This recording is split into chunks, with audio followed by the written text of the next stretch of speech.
السلام علیکم ورحمۃ اللہ وبرکاتہ، نحمده ونصلی علی رسولہ الکریم، اما بعد فاعوذ باللہ من الشیطان الرجیم، بسم اللہ الرحمن الرحیم، رب اشرح لی صدری ویسر لی امری واحلل عقدۃ من لسانی یفقہوا قولی۔ والذین یصلون ما امر اللہ به ان یوصل ویخشون ربهم ویخافون سوء الحساب۔ والذین یصلون ما امر اللہ به ان یوصل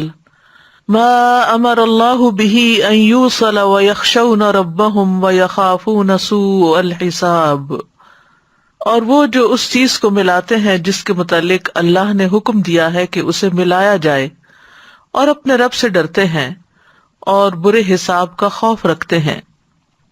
انسان اس دنیا میں تنہا زندگی بسر نہیں کر سکتا، باہمی میل ملاپ اس کی ضرورت ہے، کیونکہ ایک دوسرے سے ملاقات سے انسان کو سکون ملتا ہے، ایک دوسرے کے قریب آنے کا موقع ملتا ہے۔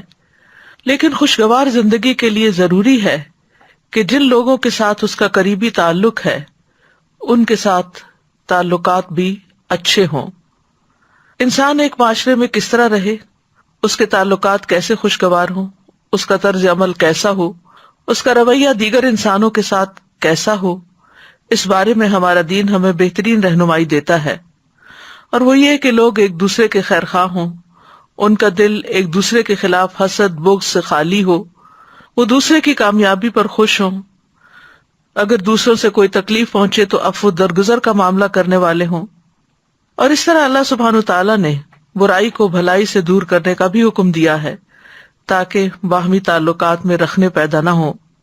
آپ نے فرمایا کہ تم میں سب سے بہتر وہ ہے جو اپنے گھر والوں کے لیے بہتر ہو، اور میں اپنے گھر والوں کے لیے سب سے بہتر ہوں۔ انسان کا سب سے پہلا امتحان خود اپنے گھر کے اندر ہوتا ہے، قریبی رشتوں کے ساتھ ہوتا ہے۔ اکثر ایسے معاملات پیش آتے ہیں جن سے انسان دل برداشتہ ہو جاتا ہے، لیکن اللہ کی نظر میں وہی اچھا ہے جو صبر سے کام لیتے ہوئے ان رشتوں کو نبھائے اور ان سے حسن سلوک کرتا رہے۔ ایسے شخص کے لیے انجام بھی اچھا ہے اور انعام بھی۔ تو آج کی گفتگو کا موضوع ہے رشتہ داروں سے حسن سلوک کیجیے، اور اس کے لیے ہم نے سورۃ الرعد کی آیت نمبر 21 کو بنیاد بنایا ہے۔ اس آیت سے پچھلی آیت میں کچھ یوں ذکر آیا ہے کہ بے شک نصیحت تو عقل مند ہی پکڑتے ہیں، انما یتذکر اولو الالباب۔ اولو الالباب یعنی عقل مند، عقل والے۔ تو عقل والے کون ہیں؟ جن کے اندر یہ صفات پائی جاتی ہوں۔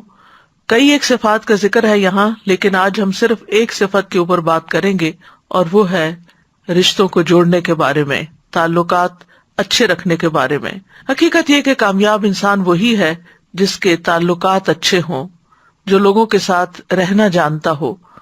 اور یہاں پر والذین یصلون ما امر اللہ بہ ان یوصل، کہ وہ تمام امور جن کو اللہ نے ملانے کا حکم دیا ہے ان کو ملائیں، مثلاً اللہ اور اس کے رسول پر ایمان، اللہ اور اس کے رسول کے ساتھ محبت، اللہ وحدہ کی عبادت، اس کے رسول کی اطاعت کے لیے سر تسلیم خم کرنا، سب اس میں داخل ہے۔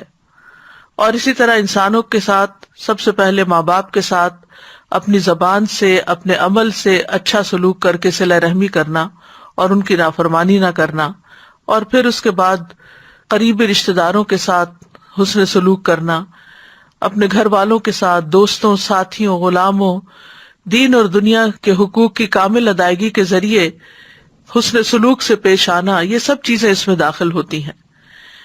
یہاں پر جو لفظ آیا ہے والذین یصلون، وہ لوگ جو جوڑتے ہیں۔ وصل کا اصل معنی ہے احسان و اکرام، صلہ رحمی کے لیے، لیکن اس میں سارے نیکی کے کام، اطاعت کے کام شامل ہو جاتے ہیں۔ اور ہر تعلق والے کے ساتھ احسان کرنا، خواہ وہ ماں کی طرف سے رشتہ دار ہوں یا باپ کی طرف سے نسب کے رشتے ہوں، ان سب کے ساتھ محبت اور احسان کا معاملہ کیا جائے۔ اسی طرح صرف خونی رشتوں کے ساتھ ہی نہیں بلکہ دیگر رشتوں میں، جیسے دوست ہیں، احباب ہیں، کولیگز ہیں، ان کے ساتھ بھی حسن سلوک کیا جائے. اور ایمان والے تو نہ صرف یہ کہ مسلمانوں کے ساتھ اچھا سلوک کرتے ہیں، تعلقات اچھے رکھتے ہیں، بلکہ نبی صلی اللہ علیہ وسلم نے تو مشرک والدین کے ساتھ بھی صلہ رحمی کا حکم دیا، جیسا کہ حضرت اسماء بنت ابی بکر کے واقعے میں آتا ہے. وَيَخْشَوْنَ رَبَّهُمْ وَيَخَافُونَ سُوءَ الْحِسَابِ، اور وہ اپنے رب سے ڈرتے ہیں اور برے حساب سے ڈرتے ہیں. کیوں ڈرتے ہیں؟ کہ ہم سے اپنے فرائض کو ادا کرنے میں کہیں کوئی کوتاہی نہ ہو گئی ہو، اور پھر کہیں ہمارا برا حساب نہ ہو، یعنی شدید حساب نہ ہو. قیامت کے دن کی ہولناکیوں سے ڈرتے ہیں، حساب کتاب کی باریکیوں سے ڈرتے ہیں. اور برے حساب سے مراد فرقت کہتے ہیں کہ مجھ سے ابراہیم نے پوچھا کہ کیا تم جانتے ہو کہ برا حساب کس کو کہتے ہیں؟ برا حساب وہ ہے جس میں ہر چیز کی پوچھ گچھ کی جائے، پورا آڈٹ ہو اور پورا احاطہ کیا جائے معاملات کا، عبادات کا، اور اس میں تنقید بھی کی جائے، اور جس سے یہ حساب کیا گیا اس کو تو عذاب دیا جائے گا. تو یہاں پر اللہ سبحانہ و تعالیٰ کے لیے خشیت کا لفظ آیا ہے اور آخرت کے حساب کے لیے خوف کا لفظ آیا ہے.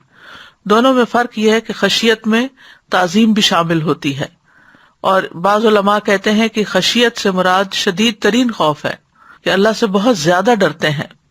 اور اس کے بارے میں صحیح مسلم میں آپ نے فرمایا کہ تم اللہ سے اس طرح ڈرو گویا کہ تم اللہ کو دیکھ رہے ہو. اگر یہ مرتبہ حاصل نہ ہو تو کم از کم اتنا یقین رکھو کہ اللہ تم کو دیکھ رہا ہے. اور اہل ایمان جو ہے وہ آخرت کے دن سے خوف کھاتے ہوئے نیک اعمال کرتے ہیں، جیسا کہ قرآن مجید میں بھی آتا ہے، رجال لا تلہیہم تجارۃ ولا بیع عن ذکر اللہ واقام الصلاۃ وایتاء الزکاۃ یخافون یوما تتقلب فیہ القلوب والابصار.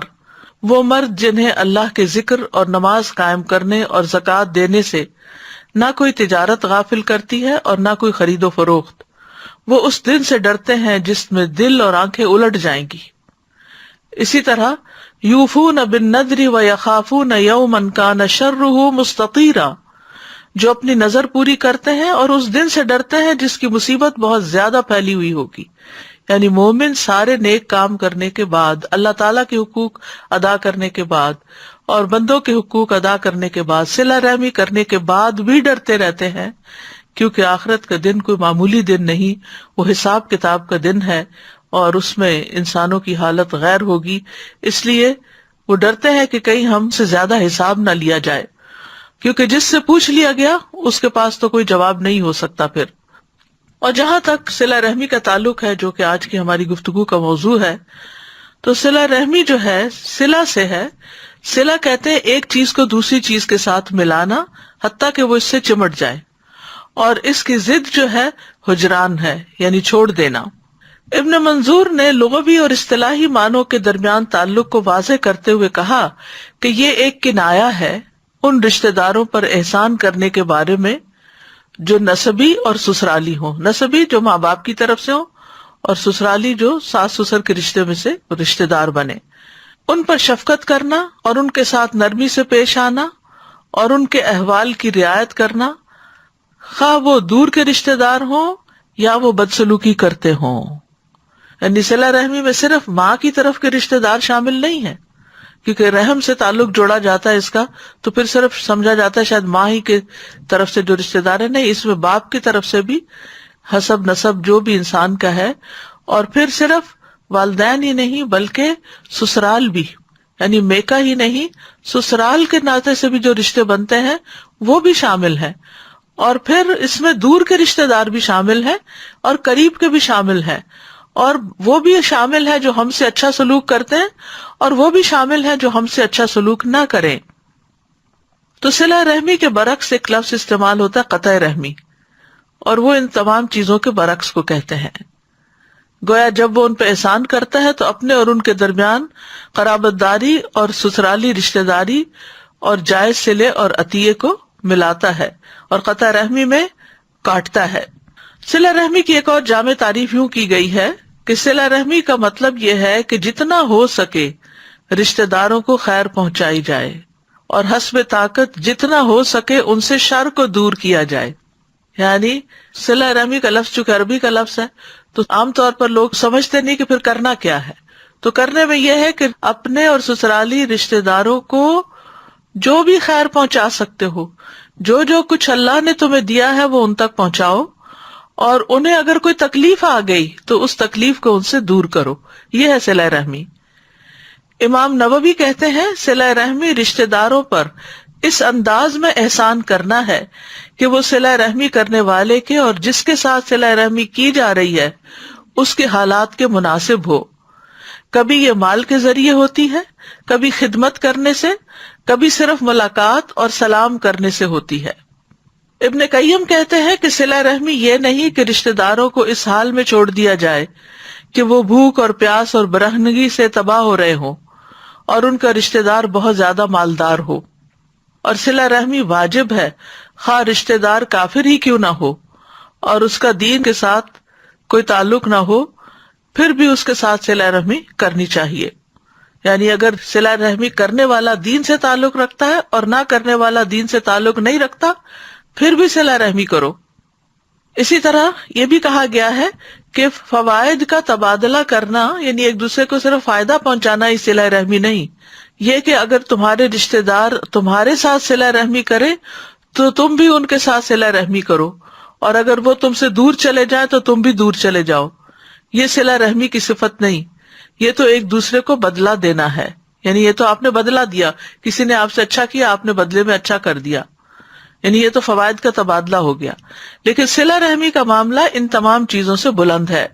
عبداللہ ابن عمر رضی اللہ عنہ کہتے ہیں کہ نبی صلی اللہ علیہ وسلم نے فرمایا، کسی کام کا بدلہ دینا صلہ رحمی کرنا نہیں، بلکہ صلہ رحمی کرنے والا وہ شخص ہے کہ جب اس کے ساتھ صلہ رحمی والا معاملہ ختم کر دیا جائے وہ پھر بھی صلہ رحمی کرے. سلیمان بن موسیٰ کہتے ہیں، ابن محیریز سے کہا گیا کہ رشتہ داروں کا کیا حق ہے؟ انہوں نے کہا، اگر رشتہ دار آپ کی طرف آئیں تو ان کا استقبال کیا جائے، ویلکم کیا جائے، اور اگر وہ پیٹھ پھیر کے جائیں تو ان کے پیچھے جایا جائے. یہ نہیں کہنا چاہیے کہ تم روٹھے ہم چھوٹے، بلکہ اگر وہ روٹ بھی جائیں تو انہیں منایا جائے. قرطبی کہتے ہیں کہ صلہ رحمی کی دو قسمیں ہوتی ہیں، یعنی وہ رشتہ داری جس کو ملایا جاتا ہے، نمبر 1 یہ عام ہوتی ہے اور نمبر 2 یہ خاص ہوتی ہے. عام صلہ رحمی جو ہے یہ دین پر مبنی ہے، یعنی کسی صاحب ایمان کے ساتھ تعلق ہونا، ضروری نہیں کہ وہ رشتہ دار ہی ہو، کیونکہ ہم سب آدم کی اولاد ہیں، اور آدم کی اولاد ہونے کی حیثیت سے ہم کسی نہ کسی جگہ جا کر ضرور رشتے میں مل جاتے ہیں. ہم کسی نہ کسی درجے پر سب ایک دوسرے کے رشتہ دار ہی ہیں، کیونکہ ہم آدم کی اولاد ہیں. تو عام رشتہ داری یا صلہ رحمی کیا ہے کہ انسان کسی بھی انسان کے ساتھ حسن سلوک کرے، چاہے وہ خون کا رشتہ ہو یا سسرال کا ہو یا نہ ہو. یعنی کسی صاحب ایمان کے ساتھ تعلق ہونا، بس اس کو باہمی محبت اور خیر خواہی اور عدل و انصاف اور واجب اور مستحق حقوق بجا لانے کے ساتھ ملانا واجب ہے. اور خاص صلہ رحمی یہ ہے کہ آپ ان تمام چیزوں کے ساتھ خرچ کو بڑھا دیں اور ان کے حالات کی خبر گیری کرتے رہیں اور ان کی غلطیوں کو نظر انداز کرتے رہیں. یعنی خاص صلہ رحمی کیا ہے کہ جو آپ ان کو دے رہے ہیں اس میں اضافہ کرتے رہیں. اگر اللہ نے آپ کو زیادہ دیا تو آپ بھی ان کو آگے آگے زیادہ دیتے رہیں اور ان کے حالات کی خبر گیری کرتے رہیں کہ وہ کس حال میں ہیں، اور ان کی غلطیوں کو معاف کرتے رہیں. کتنا خوبصورت ہے صلہ رحمی کا یہ انداز. قرآن مجید میں کئی ایک مقامات پر صلہ رحمی کی تلقین کی گئی ہے. سورۃ البقرہ میں بنی اسرائیل کو حکم دیا گیا، یعنی صرف ہمیں نہیں یہ حکم بلکہ پچھلی شریعتوں میں بھی یہ حکم دیا گیا تھا. وَإِذْ أَخَذْنَا مِيثَاقَ بَنِي إِسْرَائِيلَ لَا تَعْبُدُونَ إِلَّا اللَّهَ وَبِالْوَالِدَيْنِ إِحْسَانًا وَذِي الْقُرْبَى وَالْيَتَامَى وَالْمَسَاكِينِ وَقُولُوا لِلنَّاسِ حُسْنًا وَأَقِيمُوا الصَّلَاةَ وَآتُوا الزَّكَاةَ ثُمَّ تَوَلَّيْتُمْ إِلَّا قَلِيلًا مِّنكُمْ وَأَنتُمْ مُعْرِضُونَ. اور جب ہم نے بنی اسرائیل سے پختہ عہد لیا کہ تم اللہ کے سوا کسی کی عبادت نہ کرو گے، اور ماں باپ اور قرابت والے اور یتیموں اور مسکینوں سے احسان کرو گے، اور لوگوں سے اچھی بات کہو، نماز قائم کرو اور زکوٰۃ دو، پھر تم اس سے پھر گئے مگر تم میں سے تھوڑے، اور تم منہ پھیرنے والے ہو. اور یہ صرف بنی اسرائیل کا حال نہیں، آج امت مسلمہ کا بھی یہی حال ہے کہ ہمیں عمومی طور پر لوگوں کے درمیان تعلقات خراب نظر آتے ہیں، رشتے کمزور نظر آتے ہیں، اور دوسروں کے ساتھ احسان اور بھلائی کے رویے بہت کم دیکھنے میں ملتے ہیں. اگر تمام انسان جن کو اللہ نے دیا ہے وہ دینے والے بن جائیں اور اللہ کی مخلوق کا خیال رکھنے والے ہوں تو دنیا میں شاید نہ کوئی بھوکا ہو اور نہ ہی کوئی ضرورت مند اس طرح کا ہو کہ وہ گھٹ گھٹ کے اور سسک سسک کے علاج کے لیے مر جائے یا کسی اور ضرورت کے لیے دن رات پریشان رہتا ہو۔ اسی طرح سورۃ النساء میں بھی حکم دیا گیا وَاعْبُدُوا اللَّهَ وَلَا تُشْرِكُوا بِهِ شَيْئًا وَبِالْوَالِدَيْنِ إِحْسَانًا وَبِذِي الْقُرْبَى وَالْيَتَامَى وَالْمَسَاكِينِ وَالْجَارِ ذِي الْقُرْبَى وَالْجَارِ الْجُنُبِ وَالصَّاحِبِ بِالْجَنبِ وَابْنِ السَّبِيلِ وَمَا مَلَكَتْ أَيْمَانُكُمْ إِنَّ اللَّهَ لَا يُحِبُّ مَنْ كَانَ مُخْتَالًا فَخُورًا۔ اور اللہ کی عبادت کرو اور اس کے ساتھ کسی چیز کو شریک نہ بناؤ، اور ماں باپ کے ساتھ اچھا سلوک کرو، اور قرابت والوں کے ساتھ، اور یتیموں اور مسکینوں اور قرابت والے ہمسائے اور اجنبی ہمسائے اور پہلو کے ساتھی اور مسافر کے ساتھ، اور ان کے ساتھ بھی جن کے مالک تمہارے دائیں ہاتھ بنے ہیں۔ یقیناً اللہ ایسے شخص سے محبت نہیں کرتا جو اکڑنے والا، شیخی مارنے والا ہو۔ تو بہرحال تمام انسانوں سے اچھے سلوک کا حکم دیا گیا ہے، لیکن رشتہ دار باقی سب کی نسبت زیادہ حقدار ہوتے ہیں۔ سورۃ انفال میں آتا ہے وَأُولُو الْأَرْحَامِ بَعْضُهُمْ أَوْلَىٰ بِبَعْضٍ فِي كِتَابِ اللَّهِ إِنَّ اللَّهَ بِكُلِّ شَيْءٍ عَلِيمٌ۔ اور رشتہ دار اللہ کی کتاب میں ایک دوسرے کے زیادہ حقدار ہیں، بے شک اللہ ہر چیز کو خوب جاننے والا ہے۔ ایمان لانے کے بعد اللہ کو جو محبوب ترین عمل ہے وہ صلہ رحمی ہے۔ خثعم قبیلہ کے ایک آدمی سے روایت ہے، وہ کہتے ہیں کہ میں نبی صلی اللہ علیہ وسلم کے پاس آیا جبکہ آپ اپنے صحابہ کے پاس بیٹھے ہوئے تھے۔ میں نے کہا آپ ہیں جو یقین رکھتے ہیں کہ آپ اللہ کے رسول ہیں؟ آپ نے فرمایا ہاں۔ میں نے کہا اللہ کے رسول کون سے اعمال اللہ کو زیادہ محبوب ہیں؟ آپ نے فرمایا اللہ پر ایمان۔ میں نے کہا اللہ کے رسول پھر کون سا عمل؟ آپ نے فرمایا صلہ رحمی۔ میں نے کہا اللہ کے رسول پھر کون سا عمل؟ آپ نے فرمایا نیکی کا حکم دینا اور برائی سے روکنا۔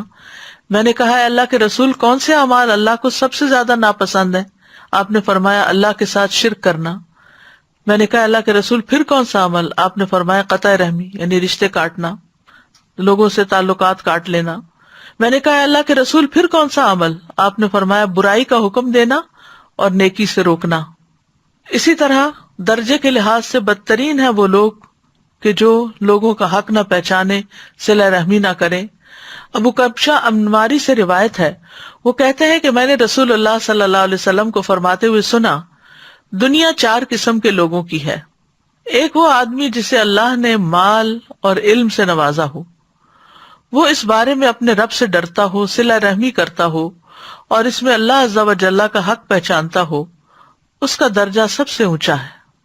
دوسرا وہ آدمی جسے اللہ عز و جل نے علم عطا فرمایا ہو لیکن مال نہ دیا ہو، اور وہ کہتا ہو کہ اگر میرے پاس بھی مال ہوتا تو میں بھی اس شخص کی طرح عمل کرتا۔ آپ نے فرمایا یہ دونوں اجر و ثواب میں برابر ہیں، یعنی جو اچھی نیت رکھتا ہے وہ اچھا کام کرنے والے کے برابر ہو جاتا ہے۔ تیسرا وہ آدمی جسے اللہ نے مال سے تو نوازا ہو لیکن علم نہ دیا ہو، وہ بدحواسی میں اسے ناحق مقام پر خرچ کرتا رہے، نہ اپنے رب سے ڈرے، نہ صلہ رحمی کرے، نہ اپنے رب عز و جل کا حق پہچانے، اس کا درجہ سب سے بدترین ہے۔ چوتھا وہ آدمی جسے اللہ نے نہ مال سے نوازا نہ علم سے، اور یہ کہتا ہو کہ اگر میرے پاس بھی فلاں شخص کی طرح مال ہوتا تو میں بھی اس شخص کی طرح کے کاموں میں خرچ کرتا، یہ دونوں گناہ میں برابر ہیں۔ یعنی اگر کسی بری مثال کو اپنے سامنے رکھتا ہے تو پھر اسی درجے میں آ جاتا ہے۔ تو بدترین انسان کس کو کہا گیا؟ جو نہ رب سے ڈرے، نہ صلہ رحمی کرے، نہ رب کا حق پہچانے کہ مجھے کس طرح کی عبادت اور کیسے کرنی چاہیے، اور جو شخص اس کو آئیڈیل بنا لے وہ بھی اس کے ساتھ ہی ہے۔ پھر رسول اللہ صلی اللہ علیہ وسلم کو جو دین دے کر بھیجا گیا، جو تعلیمات دے کر بھیجی گئی، ان میں ہمیں صلہ رحمی کا خاص حصہ ملتا ہے۔ عمرو ابن ابسہ کہتے ہیں میں مکہ میں نبی صلی اللہ علیہ وسلم کی خدمت میں حاضر ہوا اور آپ سے پوچھا آپ کون ہیں؟ آپ نے فرمایا میں نبی ہوں۔ میں نے پوچھا نبی کیا ہوتا ہے؟ آپ نے فرمایا مجھے اللہ نے بھیجا ہے۔ میں نے کہا آپ کو کیا پیغام دے کر بھیجا ہے؟ آپ نے فرمایا اللہ نے مجھے صلہ رحمی کرنے، بتوں کو توڑنے، اللہ کو ایک قرار دینے اور اس کے ساتھ کسی کو شریک نہ ٹھہرانے کا پیغام دے کر بھیجا ہے۔ اسی طرح نبی صلی اللہ علیہ وسلم نے صلہ رحمی کا تاکیدی حکم بھی دیا ابو ذر رضی اللہ عنہ کہتے ہیں میرے خلیل نے مجھے 7 باتوں کا حکم دیا ہے، یہ کہ میں قرابت دار سے تعلق قائم رکھوں اگرچہ وہ پیٹھ پھیرے، اگرچہ وہ ہم سے اچھا سلوک نہ کرے پھر بھی اس سے رشتہ جوڑ کے رکھوں۔ اسی طرح ایک اور جگہ پر فرمایا اتقوا اللہ وصلوا ارحامکم، اللہ کا تقوی اختیار کرو اور صلہ رحمی کرو۔ یہاں آپ دیکھ رہے ہیں کہ متعدد بار یہ بات ملتی ہے کہ اللہ سے ڈرو اور صلہ رحمی کرو، یا اللہ سے ڈرتے ہیں اور صلہ رحمی کرتے ہیں۔ تو حقیقت یہ ہے کہ جو لوگ اللہ سے ڈرتے ہیں وہی رشتوں کو نبھا سکتے ہیں، کیونکہ جن قریبی لوگوں کے ساتھ انسان رہتا ہے یا ان کے درمیان میں رہتا ہے تو ان سے بہت دفعہ اختلاف بھی ہوتا ہے، بہت دفعہ ان کے ساتھ آرگیومنٹس ہو جاتے ہیں، بدمزگی ہو جاتی ہے، بدگمانیاں ہو جاتی ہیں، لڑائی جھگڑے ہو جاتے ہیں، تو انسان پھر اپنے دل میں گرج پال لیتا ہے، بغض رکھ لیتا ہے۔ تو اس سے نکلنے کے لیے بہت ضروری ہے کہ انسان کے اوپر اللہ کا ڈر ہو، کیونکہ جو اللہ سے ڈرتا ہے وہی رشتوں کو نبھا سکتا ہے۔ اگر اللہ سے نہ ڈرا جائے، انسان اگر اپنی خواہش نفس پہ چلنے لگے تو پھر انسان کے حالات میں بہتری نہیں آ سکتی۔ حضرت انس رضی اللہ عنہ سے مروی ہے کہ نبی صلی اللہ علیہ وسلم نے اپنی بیماری کے ایام میں فرمایا تمہارے رشتہ دار یعنی رحم کے رشتوں کو توڑنے سے بچو۔ صلہ رحمی کرنے کا جب حکم ملتا ہے اور اتنی تاکید ملتی ہے تو بعض اوقات ہم یہ سوچنے لگتے ہیں کہ شاید اس سے مراد دوسروں کو فائدہ پہنچانا ہے یا دوسروں کا فائدہ ہے، لیکن حقیقت یہ ہے کہ یہ انسان کے اپنے حق میں بہت فائدہ مند ہے۔ جو انسان جوڑنے والا ہوتا ہے، جو انسان دینے والا ہوتا ہے، وہی پانے والا ہوتا ہے، اسی کو خیر ملتی ہے۔ تو صلہ رحمی جو ہے آپس میں محبت بڑھانے کا ذریعہ ہے۔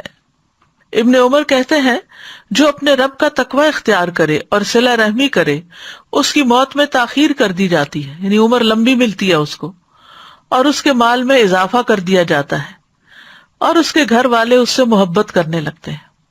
اب یہ وہ چیزیں ہیں جو ہم سب کی خواہش اور تمنا ہے کہ ہمیں لمبی زندگی ملے، مال زیادہ ملے، گھر والوں کی محبت ملے، شوہر کی محبت ملے، بچوں کی محبت ملے۔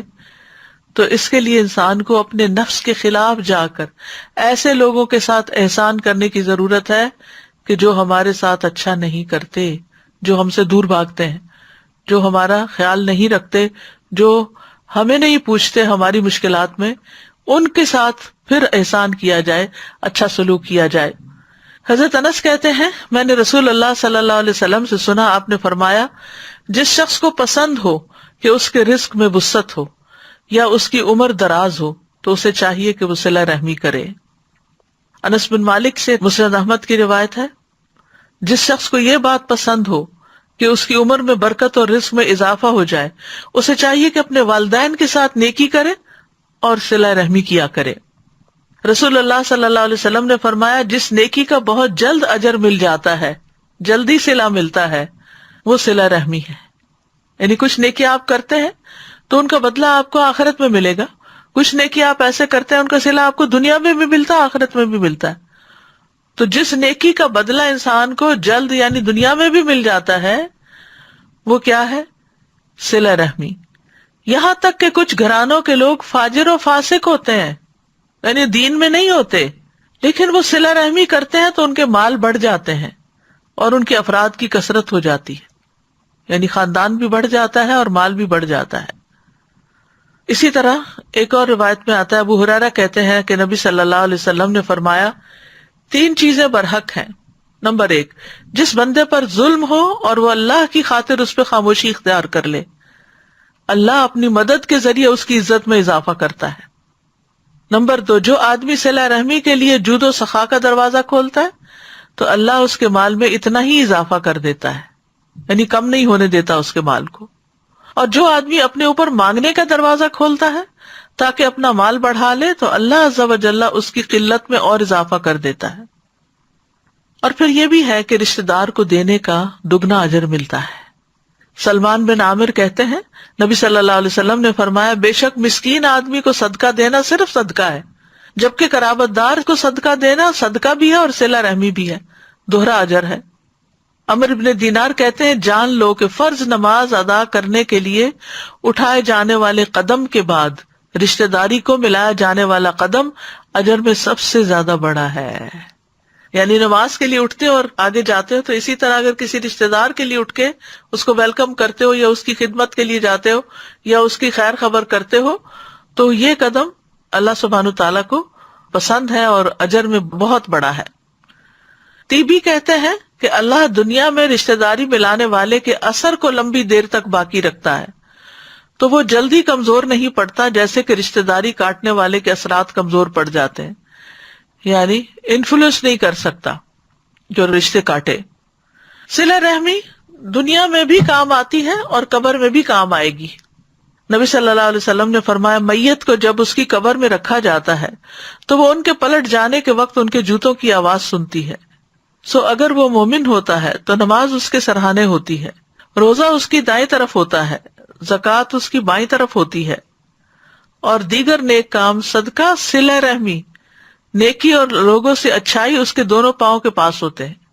تو اس سے کیا پتہ چلتا ہے کہ قبر میں اگر عذاب آنے لگے تو صلہ رحمی جو ہے وہ پروٹیکشن کا کام دیتی ہے, اور وہ کہتے ہیں کہ میری طرف آنے کا کوئی راستہ نہیں ہے. پھر اسی طرح آخرت میں بھی جو لوگ ایمان لائے اور ان کی اولاد کسی بھی درجے میں ایمان کے ساتھ ان کے پیچھے چلی تو اللہ تعالیٰ فرماتے ہیں ہم ان کی اولاد کو ان کے ساتھ ملا دیں گے اور ان سے ان کے عمل میں کچھ کمی نہ کریں گے. ہر آدمی اس کے عوض جو اس نے کمایا گروی رکھا ہوا ہے. ہر آدمی جو اس نے کمایا اس کے عوض گروی رکھا ہوا ہے, یعنی اس کی جان نہیں چھوٹ سکتی جب تک کہ وہ اپنی جان کا کوئی تاوان نہ دے دے. اسی طرح یہ کہ صلہ رحمی جنت میں لے جانے والا عمل ہے. نبی صلی اللہ علیہ وسلم نے پہلی تعلیم جو مدینہ والوں کو دی تھی وہ کیا تھی کہ سلام پھیلاؤ, اچھی گفتگو کرو, صلہ رحمی کرو, اور راتوں کو جب لوگ سو رہے ہوں تو تم قیام کرو, تم سلامتی کے ساتھ جنت میں داخل ہو جاؤ گے. اس کے برعکس جو دوسرا رویہ ہوتا ہے جس میں انسان رشتہ داروں کو پوچھتا بھی نہیں ہے, ان کی خیر خیریت بھی نہیں لیتا, وہ ہے قطع رحمی, رشتوں کو کاٹنا. سورۃ البقرہ میں اللہ تعالیٰ فرماتے ہیں جو اللہ کے عہد کو اس کے مضبوط باندھ دینے کے بعد توڑ دیتے ہیں اور جس چیز کا اللہ نے جوڑنے کا حکم دیا اس کو کاٹ ڈالتے ہیں اور زمین میں فساد کرتے ہیں, یہی لوگ دراصل خسارہ پانے والے ہیں. یاد رکھیے رشتوں کو کاٹنا اللہ کی لعنت کا مستحق بناتا ہے انسانوں کو.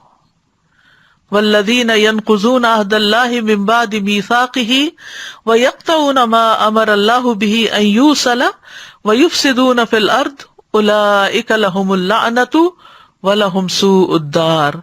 اور وہ لوگ جو اللہ کے عہد کو پختہ کرنے کے بعد توڑ دیتے ہیں اور اس چیز کو کاٹ دیتے ہیں جس کے متعلق اللہ نے حکم دیا کہ اسے ملایا جائے اور زمین میں فساد کرتے ہیں, یہی لوگ ہیں جن کے لیے لعنت ہے اور انہی کے لیے اس گھر کی خرابی ہے. میمون بن مہران کہتے ہیں کہ مجھے عمر بن عبدالعزیز نے کہا کہ رشتہ داری توڑنے والے کا ساتھی نہ بن, اس سے دوستی نہ کر, کیونکہ اللہ سبحانہ تعالیٰ نے قرآن کی 2 آیات میں ایسے شخص پہ لعنت فرمائی ہے.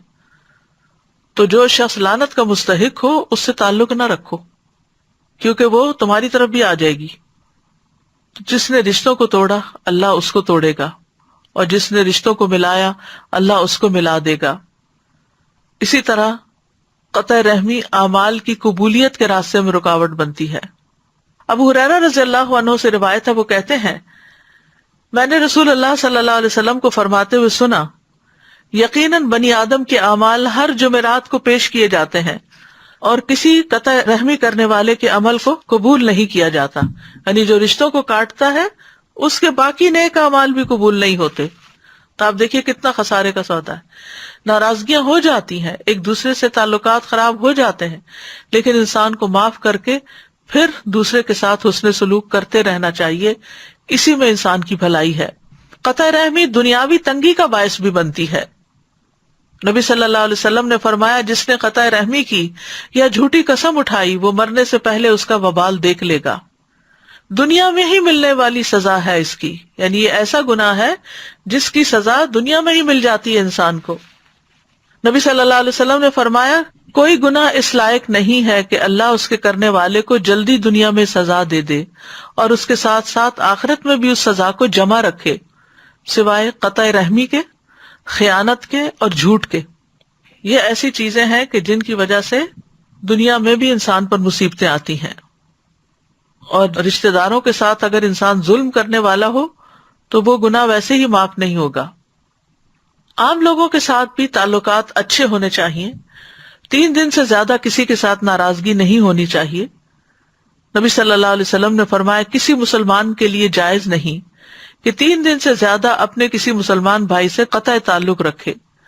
اگر دونوں ہی 3 دن سے زیادہ قطع کلامی کیے رہے تو جب تک وہ اس حال پر رہیں گے حق سے دور رہیں گے۔ جو پہلے رجوع کر لے گا اس کا یہ پہل کرنا اس کے لیے کفارہ بن جائے گا۔ اگر اس نے دوسرے کو سلام کیا لیکن اس نے جواب نہ دیا تو سلام کرنے والے کو فرشتے جواب دیں گے اور رد کرنے والے کو شیطان۔ اگر وہ دونوں قطع تعلقی کی حالت میں مر گئے تو جنت میں اکٹھے کبھی نہ ہو سکیں گے۔ اسی طرح 1 سال تک قطع رحمی کیے رکھنا دوسرے کو قتل کرنے کے برابر ہے۔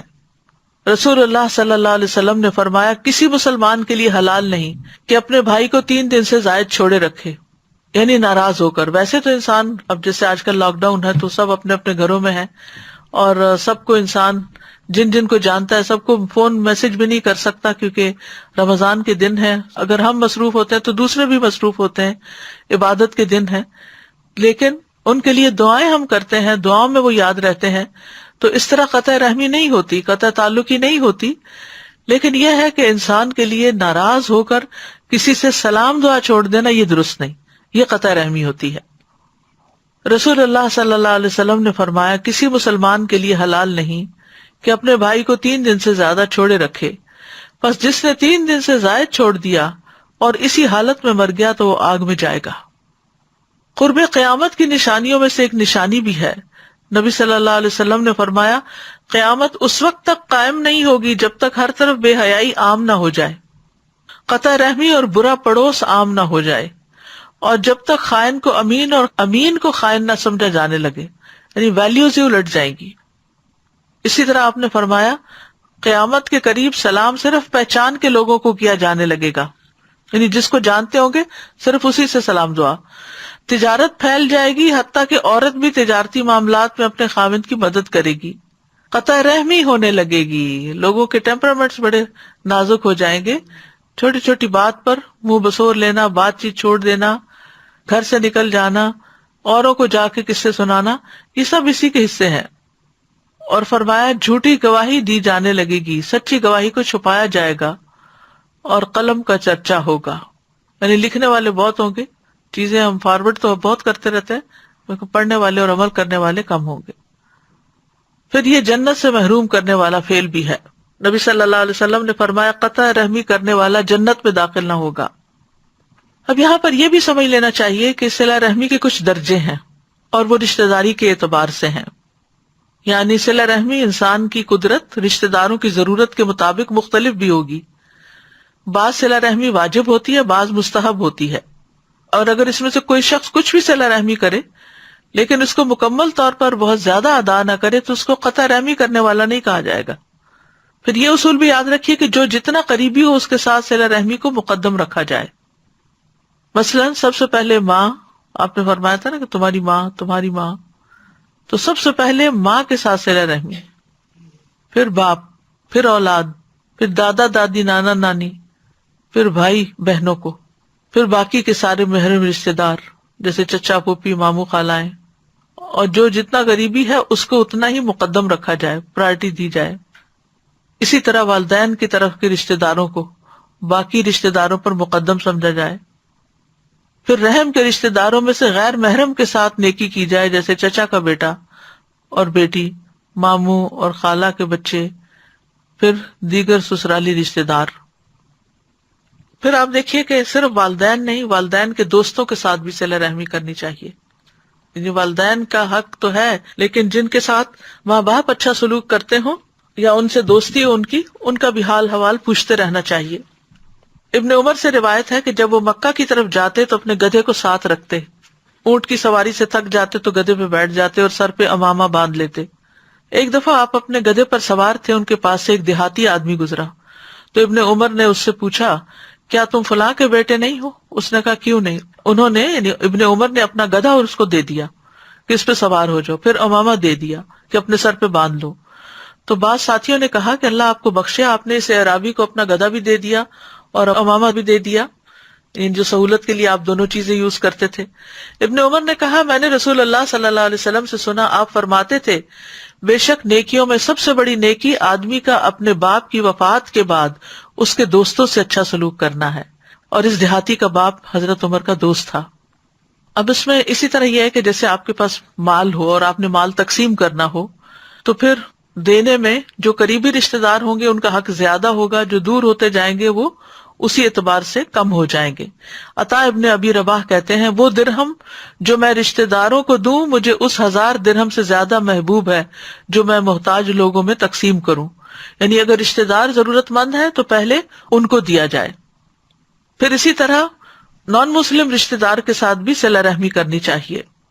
حضرت عمر رضی اللہ عنہ نے ایک دفعہ ایک ریشمی جبہ جو خریدا گیا تھا نبی صلی اللہ علیہ وسلم کے لیے، تو آپ نے اس کو پسند نہیں فرمایا کیونکہ وہ ریشمی تھا، تو حضرت عمر نے وہ اپنے مکے میں ایک بھائی کو بھیج دیا جو مسلمان نہیں تھا۔ تو بہرحال ہر قریبی اور دور والے رشتے کے ساتھ صلہ رحمی کرنی چاہیے۔ ابن عباس کہتے ہیں کہ اپنے حسب نسب یاد رکھو، رشتے یاد رکھو جن کے ساتھ تم صلہ رحمی کر سکو۔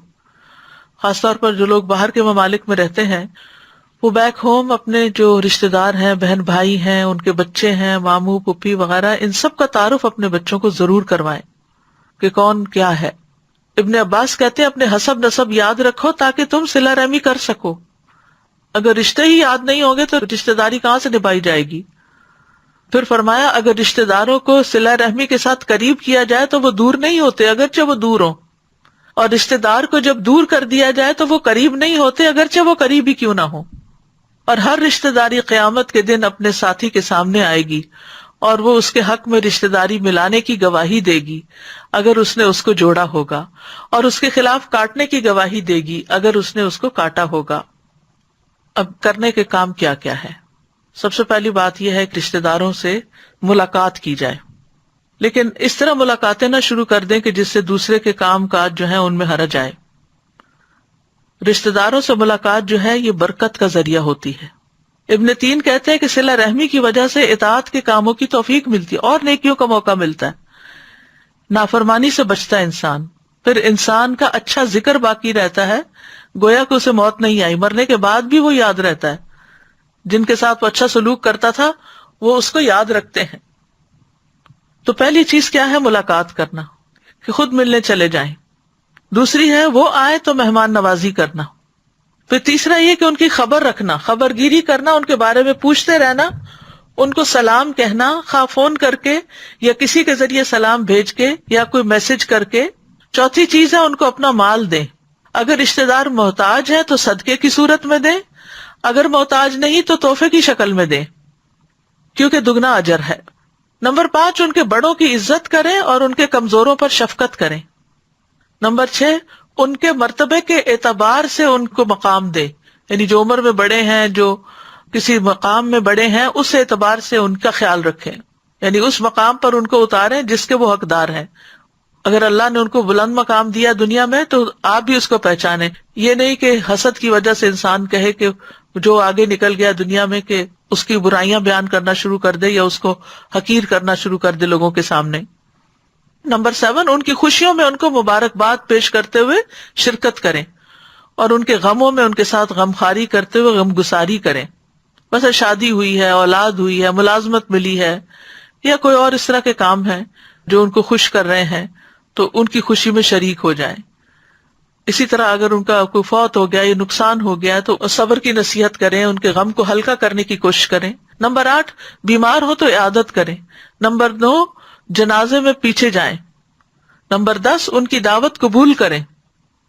بعض اوقات دلوں میں کچھ ناراضگیاں ہوتی ہیں، وہ بلاتے بھی ہیں تو نہیں جاتے، یہ قطع رحمی ہے۔ نمبر 11 ان کے بارے میں اپنے سینوں کو صاف کر لیں، بغض نہ چھپائیں۔ کہا گیا کہ ایسا شخص قوم کا سردار نہیں ہو سکتا جو اپنے دل میں کینہ رکھتا ہو۔ نمبر 12 ان کے کٹے ہوئے لوگوں میں صلح کرائیں، یعنی آپس میں اگر رشتہ دار کٹے ہوئے تو ان کو بھی جوڑنے کی کوشش کریں۔ نمبر 13 ان کے لیے دعا کریں، اور یہ تو سبھی کر سکتے ہیں اور ہر ایک کو ضرورت بھی ہے اس کی۔ اور نمبر 14 ان کو مناسب طریقے سے ہدایت کی طرف دعوت دیں، نیکی کا حکم دے، برائی سے روکیں، یعنی دین کی طرف بھی ان کو بلائیں۔ اور ہمیں یہ دعا ضرور کرنی چاہیے، اللہم الف بین قلوبنا واصلح ذات بیننا واہدنا سبل السلام ونجنا من الظلمات الى النور وجنبنا الفواحش ما ظہر منها وما بطن وبارک لنا فی اسماعنا وابصارنا وقلوبنا وازواجنا وذریاتنا وتب علینا انک انت التواب الرحیم وجعلنا شاکرین لنعمتک مثنین بہا قابلیہا واتمہا علینا۔ اے اللہ ہمارے دلوں میں محبت پیدا کر دے، یعنی ہمارے رشتوں میں، تعلقات میں، اور ہمارے آپس کے معاملات کی اصلاح کر دے، اور ہمیں سلامتی کے راستوں کی طرف رہنمائی فرما دے، اور ہمیں اندھیروں سے نجات دے کر نور کی طرف لے آ، اور ہمیں تمام ظاہری اور چھپی بدکاریوں سے محفوظ رکھ، اور ہمارے کانوں اور ہماری آنکھوں اور ہمارے دلوں اور ہمارے گھر والوں اور ہماری اولاد میں برکت عطا فرما، اور ہماری توبہ قبول فرما، بے شک تو بہت زیادہ توبہ قبول کرنے والا اور رحمت کرنے والا ہے، اور ہمیں اپنی نعمتوں کا شکر کرنے والا بنا دے، اور ان کی تعریف کرنے والا اور ان کو قبول کرنے والا بنا دے، اور ان نعمتوں کو ہم پر کامل فرما دے، مکمل کر دے۔ تو بہرحال رشتہ داروں کو سلام بھیجیے، میسج بھیجیے، آج کے اس لیکچر سننے کے بعد کچھ نہ کچھ عمل ضرور کیجیے، جو قریب ہوں ان کو تحفے تحائف دیجیے، کوئی عطیات دیجیے، کیونکہ اس سے آپس میں محبت بڑھتی ہے، ان کی ضروریات پوری کیجیے، اگر کوئی ضرورت مند ہے، مقروض ہو گئے ہیں تو قرضہ ادا کر دیجیے، بھوکے ہیں تو کھانا کھلا دیجیے، اور اگر انہوں نے آپ کے ساتھ کوئی برا سلوک کیا تو معاف کر دیجیے، اچھے اخلاق سے پیش آئیے، جو کاٹیں دور بھاگیں انہیں قریب کیجیے، اللہ کی خاطر ملاقات کے لیے جائیے۔ نبی صلی اللہ علیہ وسلم نے سب سے پہلے دین کی تبلیغ اپنے رشتہ داروں کو کی تھی، لہٰذا انہیں دینی پیغام کسی نہ کسی طرح دیجیے، کوئی کتاب، کوئی لیکچر، کوئی بک مارک، کوئی ایسی چیز جس پہ کوئی اچھا میسج ہو۔